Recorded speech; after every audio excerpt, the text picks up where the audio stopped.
అఖిలభువనదీపం భక్తచిత్తాబ్జసూర్యం సురగుణమునిసేవ్యం తత్వమస్యాదిలక్ష్యం హరిహరసుతమీశం తారకబ్రహ్మరూపం శబరిగిరినివాసం భావగీభూతనాదం స్వామి శరణమయ్యప్ప. ప్రేమైన ఆత్మబంధువులారా, ఆశ్రితులైన వారి సౌజన్యంతో మనం ఈ భక్తి అనేటువంటి కార్యక్రమాన్ని ప్రారంభించుకున్నాం.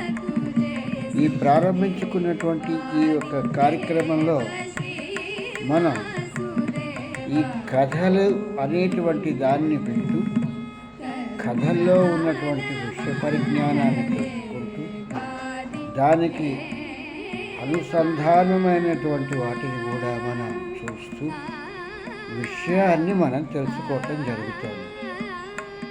ఇక్కడ విరాట్ పురుషుడు అనేటువంటి వాడు కనిపించడు. గోచరమే కాదు, అగోచరమైనటువంటి వాడు. ఆ యొక్క విరాట్ పురుషుడు ప్రకృతిలో సృజించినటువంటి బ్రహ్మ విష్ణు మహేశ్వరులు అనేటువంటి వాళ్ళు కూడా కృతయుగం వరకు కూడా కనిపించేవాళ్ళు. తదుపరి రాను రాను ద్వాపర యుగాంతరం తర్వాత వాళ్ళు కూడా మనకి కనిపించడం మానేశారు.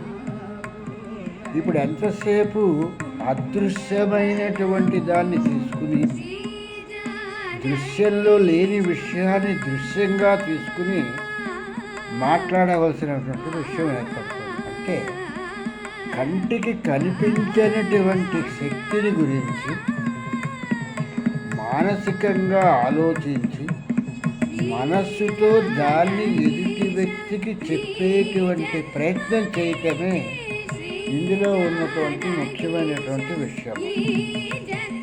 ఏ ఒక్కటి కూడా కంటికి కనిపించదు. అటు విరాట్ పురుషుడు కనిపించడు, ఇటు విరాట్ పురుషుడు సృజించినటువంటి ప్రకృతి ఒక్కటి మాత్రం మన కంటికి గోచరం అవుతూ ఉంటుంది. ఇది కూడా చెట్ల రూపంలోనూ మిగిలినటువంటి వాటి రూపంలోనూ మనకి ఇది గోచరంగా కనిపిస్తూ ఉంటుంది.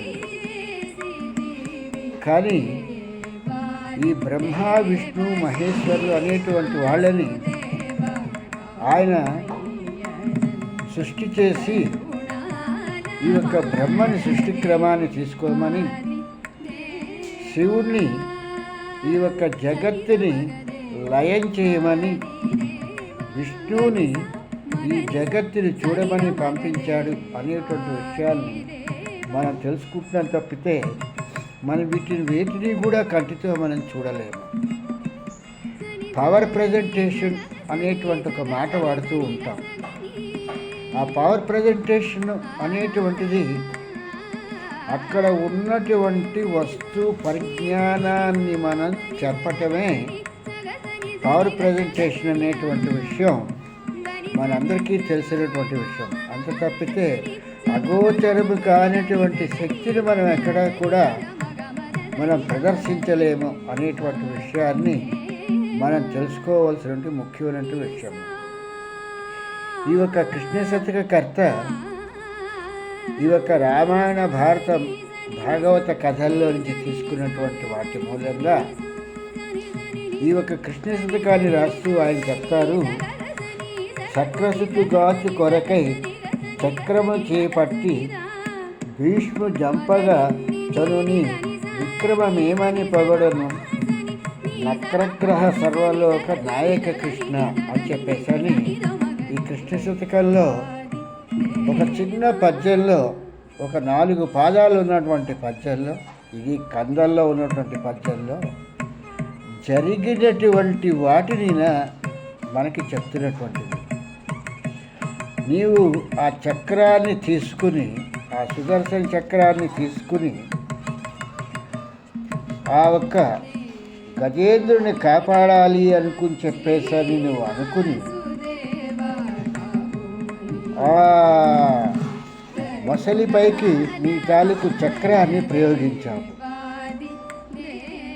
అలాగే ఇంద్రకుమారుడైనటువంటి అర్జునుడిని కాపాడి అతన్ని రక్షించాలి అనేటువంటి తాపత్రయంతో భీష్ముడి మీదకి కూడాను చక్రం తీసుకుని వెళ్ళటం జరిగింది అనేటువంటి విషయాన్ని ఇక్కడ చెప్తున్నటువంటిది ఈ ఒక పద్యంలో ఉన్నటువంటి విషయము. అక్కడ మొసలినైతే సంహరించి దానికి శాప విముక్తి చేశారు, కానీ ఇక్కడ చక్రము అనేటువంటిది అంటే సుదర్శన చక్రమైనా ఇంకో చక్రమైన చక్రాన్ని తీసుకుని ఈ చక్రంతో ఈయన ఏం చేశారంటే ఆ భీష్ముడిని చంపాలి అనుకుని చెప్పేసని అనుకున్నాడు, కానీ తన తాలూకు చక్రాయుధంతో ఈ యొక్క భీష్ముడిని మాత్రం చంపలేదు అనేటువంటి విషయాన్ని తెలుసుకోవాల్సినటువంటి ముఖ్యమైనటువంటి విషయం. కనుక ఇక్కడ మనకి కంటికి కనిపించినటువంటి వాటి మీదన మనకి ఉనికి లేనటువంటి వాటిని పట్టుకుని ఈ యొక్క బ్రహ్మ విద్యా సాంప్రదాయంలో మనకి ఋషులు చెప్పినటువంటి వాటినే మనం నమ్మి మనం అడుగులు వేస్తున్నాం. ఉదాహరణకి మనకి ఈ నాసా కానీ ఇలాంటి కేంద్రాల నుంచి పంపించినటువంటి ర్యాకెట్స్ ఆ ఒక చంద్రగ్రహానికి మిగిలినటువంటి గ్రహాలకి వెళ్ళి అవి తీసి పంపించినటువంటి ఫోటోలను చూసి అక్కడ ఉంది ఈ విషయము అనేటువంటిది మాత్రమే మనం మనకున్న ఈ బాహ్య చక్షువులతో చూసి తెలుసుకోవడం జరుగుతుంది. కానీ భౌతికంగా చెప్పాలంటే ఈ దేహంతో మనం అక్కడికి వెళ్ళి అక్కడ ఉందా లేదా అనేటువంటి విషయము మనకి కూడా తెలియదు. ఈ ఋషులు ఎలా చెప్పారో ఈ యొక్క సైంటిస్టులు కూడా వాళ్ళేమో దూరదృష్టితో చూస్తారు, వీళ్ళేమో మిషనరీ యంత్రాంగంతో చూడటం జరుగుతుంది అనేటువంటి విషయాన్ని మనం మరువరానటువంటి విషయం. కనుక ఆ ఒక్క ఇన్స్ట్రుమెంటేషన్లో గోచరమైనటువంటి విషయాన్ని మాత్రమే వాళ్ళు చెప్తున్నారు తప్పితే ఆ ఇన్స్ట్రుమెంట్లో కనిపించినటువంటిది గోచరం కానటువంటి విషయాలు మాత్రము ఈ యొక్క సైంటిస్టులు కూడా నాసా వాళ్ళు కానీ ఈ యొక్క శ్రీహరికోటలో ఉన్నటువంటి ఈ సైంటిస్టులు కానీ మనకు చెప్పట్లేదు. అలాగే ఋషి పుంగవులు కూడా మనకి ఈ యొక్క రామాయణ భారత భాగవత ఈ యొక్క భగవద్గీత వీటిని వాళ్ళు చెప్పినటువంటిది. కనుక వాళ్ళు దర్శించి చెప్పిన విషయాన్ని మాత్రమే మనం తెలుసుకుంటాం తప్పితే అంతకు మించి మనం ఏ విషయాన్ని కూడా మనం స్వతంత్రంగా మనం సాధన చేసి తెలుసుకుందాము అనేటువంటి ప్రయత్నాన్ని మాత్రం మనం చేయటలేదు. దీనికి అందుకే వాళ్ళు ఏం చెప్పారంటే భాగవతాన్ని ముందు చదివి భాగవతాన్ని అర్థం చేసుకున్న తర్వాత ఆ తదుపరి భారతాన్ని చదవమని చెప్పేసి చెప్తారు. భారతం కూడా చదవటం అయిపోయిన తర్వాత రామాయణాన్ని తీసుకుని చదవండి అని చెప్పేసి ఋషి సాంప్రదాయం మనకి చెప్తున్నటువంటి విషయం. అందుకే సౌనకాది మహామునులను గూర్చి సూతుండి ఇట్లనియే అనేటువంటి దాన్ని ఏంటంటే వాళ్ళందరూ మహామునులు, వాళ్ళకి విషయ పరిజ్ఞానం కొంతైనా ఉన్నది. వాళ్ళని ఉద్దేశించి సూతుడు మాట్లాడుతున్నాడు. కనుక ఈయన మాట్లాడేటప్పుడు ఎలా మాట్లాడుతున్నారు అనంటే పరవస్తు చిన్నయ్య సూరి గారు అనేటువంటి మహానుభావుడు దీనికన్నా ముందర విష్ణు శర్మ అనేటువంటి ఆయన గురించి చెప్పడం జరుగుతుంది. ఆ విష్ణు శర్మ గారిని తీసుకుని ఈ పరవస్తు చిన్నయ్య సూరి గారు ఇవన్నీ కూడా రాయటం జరిగింది అని చెప్పడం జరుగుతూ ఉంటుంది. ఒక రాజు తాలూకు కొడుకుల్ని నా తాలూకు పిల్లల్ని జ్ఞానుల్ని చెయ్యండి అని చెప్పేసి ఆ రాజుగారు ఈ విష్ణు చిత్తుడి దగ్గరికి పంపించడం జరిగింది. ఈ విష్ణు శర్మ దగ్గరికి పిల్లలు చూస్తేనా చిన్నపిల్లలు, వీళ్ళ వెనకాతల ఉన్నటువంటి శక్తి చూస్తేనా రాజు తాలూకు కుమారులు. వీళ్ళకి చదువు చెప్దాము, జ్ఞానాన్ని ప్రసాదిద్దాము అని అంటే వీళ్ళు జ్ఞానశూన్యులు. వీళ్ళకి విషయాన్ని చెప్పాలి అంటే అంత తేలికగా చెప్పేటువంటిది కాదు. ఎలా చెబితే వీళ్ళు జ్ఞానులవుతారు అనేటువంటి దాన్ని ఆలోచించి ఆ విష్ణు చిత్తుడు అంటే ఆ విష్ణు శర్మ గారు ఈ యొక్క జంతువుల మీద, వృక్షాల మీద, పక్షుల మీద, వీటన్నింటి మీద ఈయన ఒక కథ గమనాన్ని తీసుకుని వాటిని ఆ పిల్లలకి చెప్పి ఈ యొక్క కథలో ఉన్నటువంటి అంతర్భాగం ఏమిటి అని చెప్పేసని ఆ పిల్లల్ని అలా జ్ఞానవంతుల్ని చేయటం జరిగింది అనేటువంటి విషయాన్ని మనకి చరిత్ర చెప్తున్నటువంటి సత్యం. అలాగే ఈ యొక్క పరవస్తు చిన్నేశ్వరి గారి పచ్చయ్య కళాశాలలో పనిచేస్తూ ఈయన కూడా మనల్ని జ్ఞానశూన్యులు అంటే మనం ఎవరో ఊరుకునేవాళ్ళం కాదు. కత్తో కర్ర పట్టుకుని ఆయన మీదకి ఎగబడతాం. మేమంత జ్ఞానశూన్యులమా, మాకంత జ్ఞానం లేదా, మేమంత అవిద్యాపరాయణమా అని చెప్పేశారు.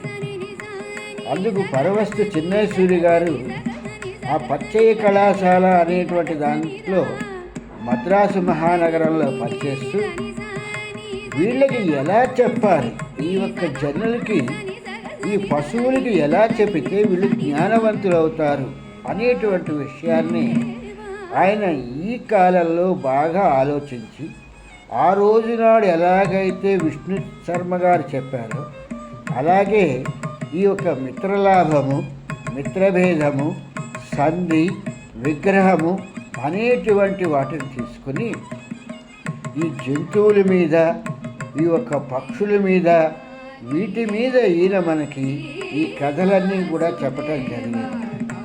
చెప్పి ఇందులో ఉన్నటువంటి అంతర్భాగం ఏమిటి అనేటువంటి వాటిని ఈ యొక్క చిన్నేశ్వరి గారు కూడా మనకి చెప్పటం జరిగింది. కనుక మన జ్ఞాన శూన్యులము అని చెప్పానంటే మనందరికీ కూడా కోపం వస్తుంది. మనం జ్ఞానం లేని వాళ్ళము, అవిద్యలో ఉన్నాము అని అంటే మేమంటే అవిద్యాపరాయణమా అని చెప్పేసి ఎదుటి ఉన్నటువంటి వ్యక్తిని మనం ఎంతవరకైనా తులనాత్మకంగా మాట్లాడగలిగేటువంటి స్థితిలో ఉంటాం తప్పితే ఇంకోలాగా మనం ప్రవర్తించలేము అనేటువంటి విషయాన్ని తేటతెల్లంగా తెలిపేటువంటి విషయం.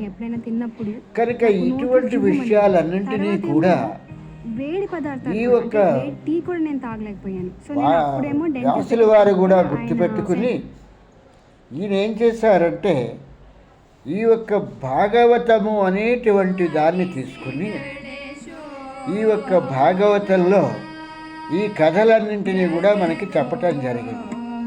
ఒక ధ్రువ చరిత్రని, ఒక అంబరీషోపాఖ్యానమని, ఒక గజేంద్ర మోక్షమని, ఇలాగే ఒక ప్రహ్లాద చరిత్రని, ఇలా ఇవన్నీ కూడా మనకి ముందు వీటిని కథలుగా మనకి చెప్పి ఈ కథలలో ఉన్నటువంటి అంతర్భాగమైనటువంటి విషయం ఏమిటి అనేటువంటిది గురు సాంప్రదాయాల్లో తెలుసుకోండి అని చెప్పటం జరిగింది. ఇలాంటి విషయాలన్నీ కూడా వాళ్ళు మాండుకోపనిషత్తులో వీళ్ళు ఏం చేశారంటే వీటన్నింటినీ తెలుసుకుని వీటికి సంబంధించినటువంటి విషయాలన్నింటినీ కూడా ఈ యొక్క ఋషి పుంగవులు మనకి చెప్పటం జరిగింది. మనకున్నటువంటి జ్ఞానంలో మనం ఉపనిషత్తుల జోలికి కానీ, వేదాల జోలికి కానీ మనం వెళ్ళి ఆ వేద పరిషత్తుకు సంబంధించినటువంటి జ్ఞానాన్ని మనం అందుకోలేకపోతున్నామని చెప్పేసి ఇక్కడ ఈ యొక్క భాగవతుల్లో చిన్న చిన్న కథలుగా చెప్పినా కూడా మనం వాటిని అర్థం చేసుకోలేకపోతున్నాం. అటువంటి మనస్తత్వంలో ఉన్నటువంటి మనము ఉపనిషత్తులలో ఉన్నటువంటి దాన్ని మనం ఏం తెలుసుకుంటాము? ఆ ఉపనిషత్తు ఏం చెప్తోంది, ఎవరా ఋషి, దేని గురించి చెప్తున్నాడు, అతను తన జీవితకాలం అంతా కూడా సాధన చేసి ఏ విషయాన్ని ఆయన చెప్పటం జరిగింది అనేటువంటి దాన్ని మనం తెలుసుకునే ప్రయత్నం చేయటం. అందుకనే ఒక మహానుభావుడు ఈ ఒక ఉపనిషత్తుల సారాంశమైనటువంటి దాన్ని తీసుకుని భగవద్గీత అనేటువంటి దాన్ని ఒకదాన్ని సృష్టించి ఈ యొక్క ఉపనిషత్తుల సారాంశం అంతటినీ కూడా ఒక భగవద్గీతలో నిబిడీకృతం చేసి అందులోకి దట్టించి అంటే కూరి పెట్టి కనీసం ఈ భగవద్గీత అయినా వీళ్ళు చదివితే కొంతవరకైనా ఉపనిషత్తుల సారాంశము అనేటువంటిది వీళ్ళకి అబ్బుతుంది అని చెప్పేసి అనేటువంటి పరిస్థితికి వస్తే మన పరిస్థితి ఎలాగుందంటే ఎవరో ఉషశ్రీ గారు చెప్పినట్టుగా ఒక సన్యాసి ఒక గుడిలో కూర్చుని భగవద్గీత చెప్తున్నారు అని అంటే ఈ సంసారులు, ఈ భర్త లేనటువంటి స్త్రీలు, ఈ యొక్క స్త్రీలు లేనటువంటి ఈ పురుషులు వీళ్ళందరూ కూడా వెళ్ళిపోయి ఆ భగవద్గీతని వినటానికి ప్రయత్నిస్తున్నారు అనేటువంటి విషయాన్ని ఉషశ్రీ గారు చెప్పడం జరిగింది. ఈ విషయంలో మొదటి నాకు కూడా అర్థం కాలేదు, ఏంటి ఇక్కడ జరుగుతున్నటువంటి క్రియలో ఏం తప్పు ఉంది అని చెప్పేటువంటి. ఒక సన్యాసికి కర్మ పరిత్యాగం చేస్తే కానీ అతను సన్యాసి కాలేడు అనేటువంటి విషయాన్ని ఆ సన్యాసి మర్చిపోయి అజ్ఞానంగా ఆయన ఈ యొక్క భగవద్గీతని చెప్పడం జరుగుతోంది. అంటే భగవద్గీత కన్నా కూడా అతీతంగా ఉన్నాడు సన్యాసి అనేటువంటి వాడు. ఈ కర్మ పదాలన్నింటినీ కూడా వదిలేసుకుని జ్ఞానపదంలో ముందుకు సాగుతున్నటువంటి వ్యక్తి ఈయనొచ్చి ఒక గుడిలో కూర్చుని ఈ ఒక భగవద్గీతను చెప్తూ ఉంటే ఈ సంసారులు, ఈ భర్త లేని వాళ్ళు, ఈ భార్య వియోగ పరాయణులు వీళ్ళందరూ వెళ్ళి భగవద్గీతను నేర్చుకుంటున్నారంటే అందులో కర్మ చెయ్యి అని చెప్తున్నాడంటే ముందు సన్యాసి కర్మ చేస్తున్నాడా? మరి ఆయన ఎలా ఈ యొక్క కర్మ విభాగానికి సంబంధించినటువంటి ఈ భగవద్గీతను చెప్తున్నాడు అని ఈ యొక్క విషయాన్ని ఉషశ్రీ గారు చెప్పకనే మనకు ఒక చురక అంటించారన్నటువంటి రీతిలో ఆయన చెప్పడం జరిగింది. ఇటువంటి పరిస్థితిలో ఇంట్లో ఉన్నటువంటి పిల్లవాడు ఆకలేసి కింద పడి నేల మీద డొర్లి ఆకలేస్తోందిరా బాబు అని చెప్పని అరుస్తున్నాడు అని చెప్పేసి ఉషశ్రీ గారు చెప్పారు. అంటే వీళ్ళ పరిస్థితి ఎలాగుందంటే సన్యాసి చెప్తున్నటువంటి గుళ్ళో చెప్తున్నటువంటి భగవద్గీతకి ప్రాముఖ్యత ఇస్తున్నారు తప్పితే ఇంట్లో ఉన్నటువంటి పిల్లవాడి తాలూకు ఆకలిని తెలుసుకోలేనటువంటి పరిస్థితిలో ఉన్నారు అనేటువంటి విషయాన్ని ఆయన చాలా సూక్ష్మంగా ఆయన దీన్ని విపులీకరించడం జరిగిందన్నమాట. అట్లాగే ఇక్కడ మనకి ఏంటంటే సాయంత్రం 6 గంటలగానే ఏదో ఒక దేవాలయంలోనో, ఒక కమ్యూనిటీ హాల్లోనో, ఒక సభా మందిరంలోనో ఎవరో ఒక సన్యాసో లేకపోతే సకల్ తెలిసి తెలియని వాడే ఎవరో ఒకళ్ళు ఉపన్యాసం చెప్తున్నారంటే ఆ ఉపన్యాసానికి వెళ్తున్నాం. కానీ ఆ ఉపన్యాసాన్ని ఆ ఒక్క భాగవతమో, రామాయణమో, భారతమో చెప్తున్నప్పుడు అంతకు ముందర మనం ఏమి సాధన చేశామో ఆ సాధన మూలంగా మనం పొందినటువంటిది ఏమిటి అనేటువంటి విషయాన్ని మనం ఏమాత్రము కూడా పరిగణలోకి తీసుకోవట్లేదు. ఒక సత్యనారాయణ వ్రతం చేస్తామంటే ఎలాగైతే హఠాత్తుగా అనుకుని చేస్తున్నామో అట్లాగే మనం చేసిన సాధన ఏంటో, మనకున్నటువంటి జ్ఞానం ఏమిటో కూడా మనం ఆలోచించకుండా ఎవరో ఒక మహాత్ముడు వచ్చి ఒక దగ్గర భగవద్గీత చెప్తున్నాడు అంటే అసలు భగవద్గీత ముందర ఉన్నటువంటి విషయాలు ఏవైనా మనకి తెలిసాయా? అర్జున విషాద యోగం అంటే ఏంటి, అర్జునుడు ఎందుకు విషాద యోగంలోకి వెళ్ళాడు అనేటువంటి దాన్ని మనం ఏమైనా నేర్చుకుని ఉన్నట్టయితే అప్పుడు మనం అందులోకి ప్రవేశించడానికి. ఇప్పుడు ఎలాగుందంటే ఒక యూనివర్సిటీలో కానీ ఒక దేంట్లో కానీ మనం జాయిన్ అవ్వాలంటే వాళ్ళు ఎంట్రన్స్ టెస్ట్ పెడుతున్నాడు. అంటే వీడికి ఉన్న పరిజ్ఞానం ఎంత అనేటువంటి దాన్ని బట్టి వాడు ఆ కోర్సులో చేరగలుగుతాడా లేడా అనేటువంటి అటువంటి విషయాలను కూడా మనం పరిగణలోకి తీసుకోకుండా భాగవతం చెప్తున్నాడు వెళ్ళిపోతాం, రామాయణం చెప్తున్నాడు వెళ్ళిపోతాం, లేదు భారతం చెప్తున్నాడు వెళ్ళిపోతాం, హరివంశం చెప్తున్నాడు వెళ్ళిపోతాం. ఏంటి చేస్తాం? విన్న తరువాత మనం చేసేటువంటి ఎక్సర్సైజ్ సాధన ఏంటి ఆయన బాగానే చెప్పాడు. చెప్పటంలో ఆయన తప్పు చెప్పట్లేదు. కానీ దాని మూలంగా మనం ఏంటి సాధిస్తున్నాము అనేటువంటి విషయాన్ని కొంచెం కూడా లేదు, చప్పట్లు కొట్టేసి తలకాయలు ఊపేసేసి ఆహాహా ఆయన చాలా బాగా చెప్పారు అని చెప్పేసి అని చెప్పుకురావటం జరుగుతుంటుంది. విద్యానంద ప్రకాశ స్వామి ఒకసారి మద్రాసు మహానగరంలో ఆయన ఈ యొక్క భగవద్గీతల గురించి మాట్లాడుతున్నప్పుడు ఆ భగవద్గీత అంతా అయిపోయిన తర్వాత ఒకతని పాపం పరుగున వచ్చి ఈ విద్యానంద ప్రకాశ స్వామీజీ గారు చెప్తున్నటువంటి భగవద్గీత ఏమిటో విందామనుకుని చెప్పేస్తారు. ఆ విన్నవాడిని అడిగట, స్వామి ఇప్పటిదాకా స్వామీజీ ఏం చెప్పారు, కొంచెం మాకు ఒక 2 ముక్కలు చెప్తారా అని చెప్పారు. ఆయన చాలా బాగా చెప్పారండి, అసలు ఎంత బాగా చెప్పారు అన్న దానికి నేను మళ్ళీ తిప్పి మీకు వర్ణించి చెప్పలేనంత బాగా చెప్పారండి అని అన్నమాట.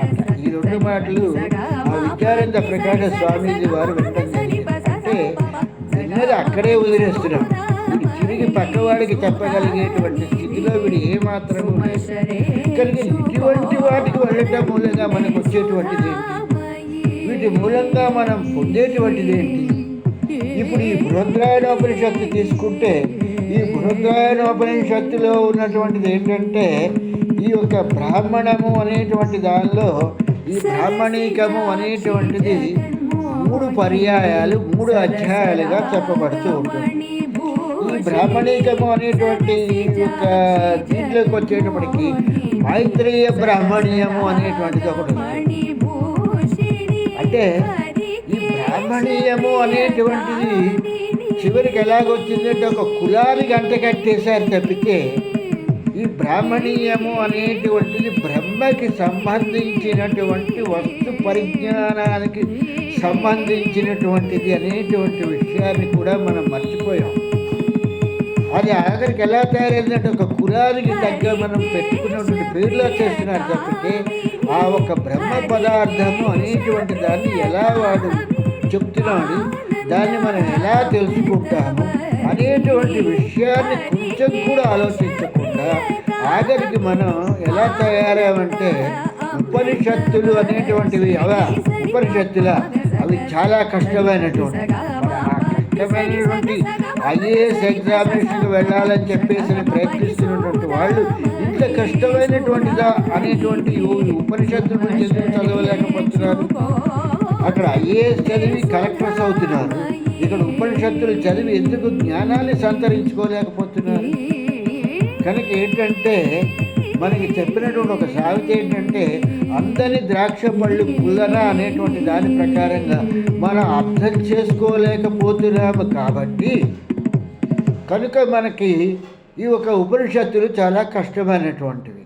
ఉపనిషత్తులు కష్టమైనవి కాబట్టి ఇప్పుడు మనకి ఏమవుతుంది, తేలికగా ఉండేటువంటివి ఏంటయ్యా అంటే పురాణములు.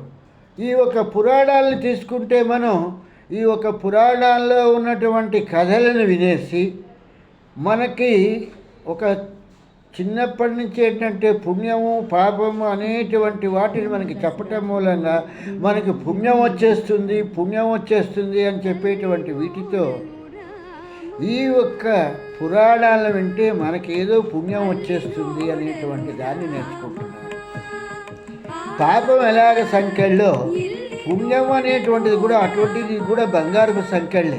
ఏదైనా కూడా బంధనమే. బంధనం లేకుండా ఉండరా అని చెప్పేసి జీవుడికి చెప్తున్నాడు బ్రహ్మస్వరూపంలో. వీడు బంధనాలను ఏర్పాటు చేసుకుంటాను అని చెప్పేసి అంటాడు వీడు.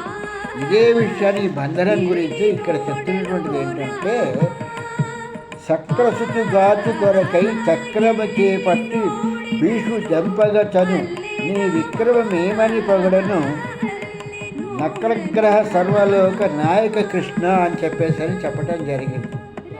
అంటే ఈ ఒక్క మొసలి గజేంద్రుని ఎలా పట్టుకుందో, గజేంద్రుణ్ణి పట్టుకోకపోయినా ఆ కాసారంలోకి ఈ భార్య పిల్లలు వీళ్ళందరితో తనంతర తానుగా వెళ్ళి ఆ కాసారంలోనే ఉండిపోయాడు ఈ గజేంద్రుడు. తర్వాత మొసలి అనేటువంటిది వచ్చి పట్టుకోవటం జరిగింది. అంటే వీడికి ఎంతసేపు కూడా ఈ యొక్క ప్రకృతి తత్వాలలో వీడు నిమగ్నమైపోయి వీడికి వీడే మోసం చేసుకుని వీడికి వీడే బంధీకృతుడు అవుతున్నాడు తప్పితే ఎవడు కూడా జీవుడిని బంధీకృతుడిని చేయటం లేదు. జీవుడు బంధీకృతుడు అవుతూ ఉపాధిని కూడా వీడు బంధిస్తున్నాడు. ఉపాధి కూడా అంటే దేహము అనేటువంటి ఉపాధి కూడా ఆ యొక్క బంధనాల్లో నుంచి బయటపడటానికి ఎటువంటి పరిస్థితుల్లో కూడా ఈ జీవుడు పోకుండా తను బంధనంలో ఉన్నాడు కాబట్టి వీడిని కూడా బంధనంలో ఉంచేస్తున్నాడు.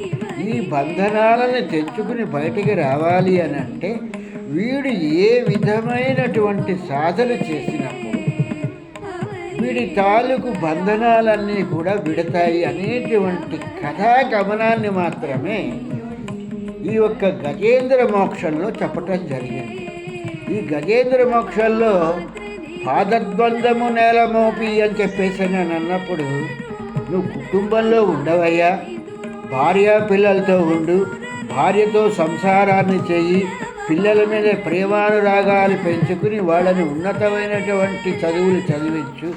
కానీ నువ్వు చేయవలసింది ఏంటంటే పాదద్వందము నేలమోపి పవనుని బంధించి అని అంటే ఈ యొక్క ధ్యాన యోగంలోకి రా అని చెప్పేసని ఆ యొక్క గజేంద్రుడి చేత చెప్పించినట్టుగా పోతరి గారు చెబితే మనం ధ్యాన మందిరాలకి వెళ్ళి కళ్ళు మూసుకొని కూర్చొని సుఖంగా నిద్రపోయి ఇదే ధ్యానం అనుకుని చెప్పేసి వస్తున్నాం తప్పితే నిజమైనటువంటి ధ్యానమని అలవర్చుకుంటే ఆ ధ్యానం ఎంత ప్రశాంతతనిస్తుంది, మనకి ఎంత జ్ఞానాన్ని ఇస్తుంది అనేటువంటిది లేదు.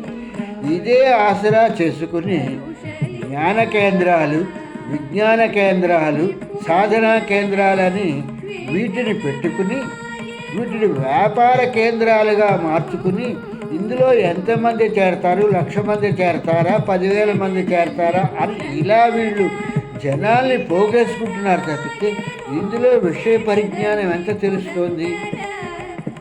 ఒక తీసుకుని ఒక ఉపనిషత్తు గురించి, ఒక బుద్రాయణోపనిషత్తు కానీ లేదా ఒక నక్కీరోపాఖ్యానం గురించి కానీ ఇలాగ వేటి గురించి అయినా పోనీ ఒక గజేంద్ర మోక్షంలో ఉన్నటువంటి అందులో ఉన్న అంతర్భాగం ఏమిటి అనేటువంటి విషయాన్ని ఈ ధ్యాన కేంద్రాలు ఏమైనా చెప్పి ఆ పాదద్వందము నేలమోపి పవరుని బంధించి అంటే నువ్వు ముక్కు మూయి, చెవులు మూసుకో, కళ్ళు మూసుకొని ఇవి చెప్పటమే ధ్యాన కేంద్రాల్లో మిగులుతోంది తప్పితే నిజమైనటువంటి ధ్యానం ఎలా చేయాలి అనేటువంటి ప్రక్రియను వీళ్ళు ఎవరైనా చెప్పగలుగుతున్నారా?